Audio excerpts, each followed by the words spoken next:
Hello guys, welcome back to another lovely trading video. In this one we're going to be doing some in-depth stock analysis on DraftKings, ticker DKNG.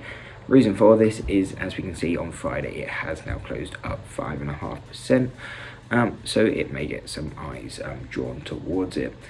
And it is also near the 52-week lows, which again may draw some investors or traders towards it.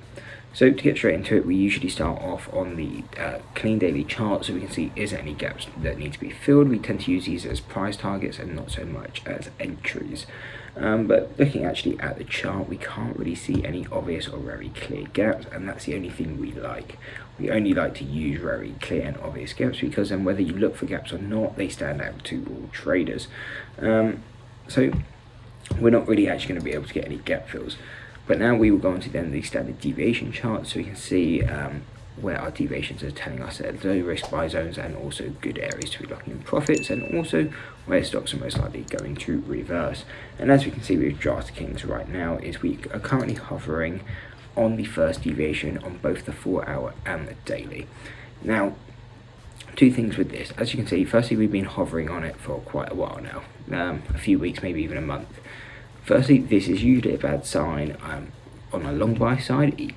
9 times out of 10, stocks will tend to break down when they consolidate kind of on a standard deviation, and the same when they consolidate on an upside deviation, you then tend to break upwards. So seeing this, we're a bit more bearish on DraftKings for the time being, even though it's considered a low risk long area. So with DraftKings, really we won't be looking to get long until it drops down to kind of a $17/$16 area. But the reason as well why we are kind of giving these lower targets is just by how strong the downtrend has been on DraftKings. Obviously tech in general is kind of selling off, even though obviously it's more of a gambling site, but it was one of those ones that was very hyped up. It was bought up by ARK Investments, Cathy Wood's ETF or company, and so as she had a lot of it, as ARK overall has been selling off, we have seen DKNG kind of follow its lead by continuing to sell off. So even though 26, I mean, this is, if you're looking at it from an investment standpoint, then this isn't that bad of a level. I mean, or it can be considered quite a good level to be buying, but we're most likely not going to get any strong reaction, so it's harder to be kind of trading off this level, because we don't really know when we're going to be getting a bounce, unlike other deviation levels, where when it first comes into a level, we expect a proper bounce. For example, when it first came into the first deviation, we can see we got that bounce on both the 4-hour and the daily. And when it's hovering on there, we don't really like to trade it until it kind of goes to a statistical mean, comes back to that level, and then we can kind of touch it again. So for right now, if we're looking to buy for kind of a trading level, then we're going to be looking more to the push down towards $17/$16. Obviously now we are in a low risk long, so if you're looking more for an investment, it can still be considered a low risk long at this level. And then the overall target we would have is statistical mean, currently around $36. Now, one thing though to take into account with DraftKings, even though it is hovering on this first deviation, we can see by looking on both the 4-hour and the daily, in that we are having a divergence in price, as you can see firstly on the divergence here on the 4-hour, and also just as clearly kind of on the daily chart.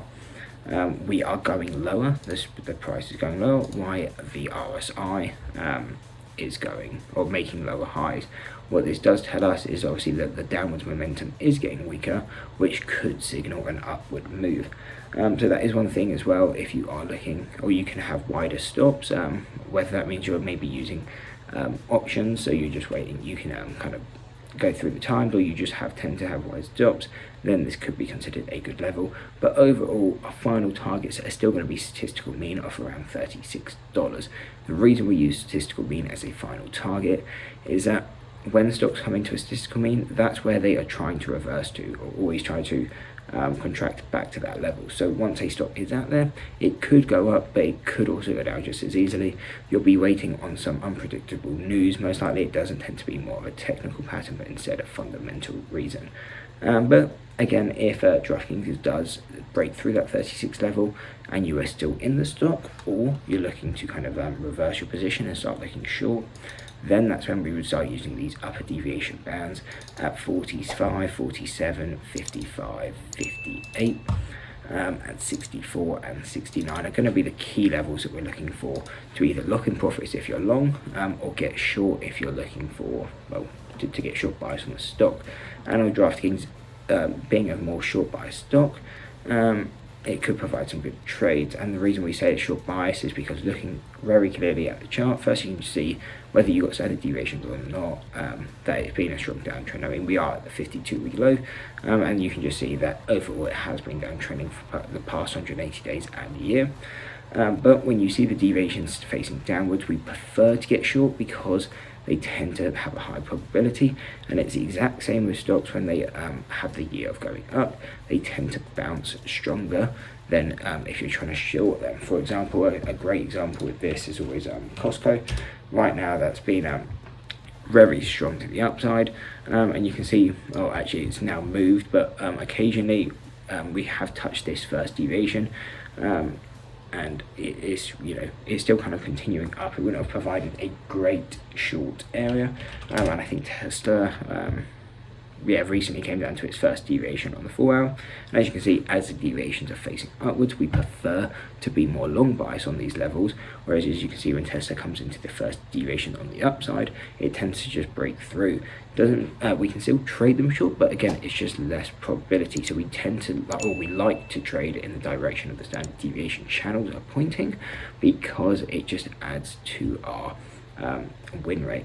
So I hope you enjoyed the breakdown on DraftKings. I hope to see you in the next one, and that's it. Peace. I go dumb for that money, dumb for that money. Profit on top of profit, Donald Trump kind of money, okay?